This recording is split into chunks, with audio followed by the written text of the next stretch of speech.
Posibleng speeding o pagkawala ng preno ang sanhi ng pagkahulog sa bangin ng isang pampasaherong bus sa Antique. Umakyat na sa 18 ang bilang ng mga nasawi sa disgrasya. At nakatutok si Kim Salinas ng GMA Regional TV 1 Western Visayas. Buhay mang naiangat mula sa banging kinahulugan ng sinakyang bus sa Antique at nailipat man sa Western Visayas Medical Center sa Iloilo mula sa Angel Salazar Memorial General Hospital sa Antique.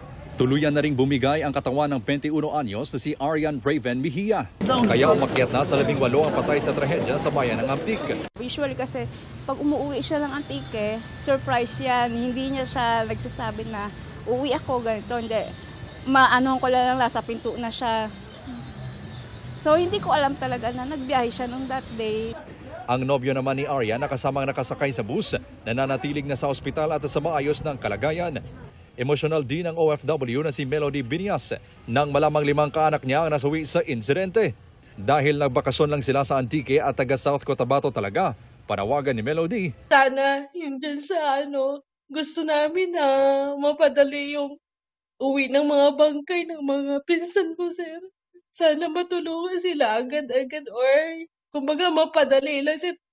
Hindi naman na maagad-agad, basta mapadali lang yung uwi, sir, kasi ang dami nag-aantay sa kanila. Kabilang pa rin sa iniimbestigahan ang posibleng speeding o pagkawala ng preno ng bus base sa nakalap na impormasyon sa ilang residente malapit sa lugar. Makatutulong daw sa pagsisiyasat na maiangat na sa bangin ng bus at makuha ang dashcam nito. Pagpupulangan din ng mga lokal na otoridad kung paano maiiwasan ang aksidente sa lugar na binansagang killing curve ng Antique Governor. Samantala, nagdesisyon ng LTFRB na gawing 90-day ang suspensyon ng operasyon ng natirang 12 units ng Vilacar Transit na may-ari ng nahulog na bus. Mas mahaba sa rekomendasyong 30-day suspension ng regional office nito.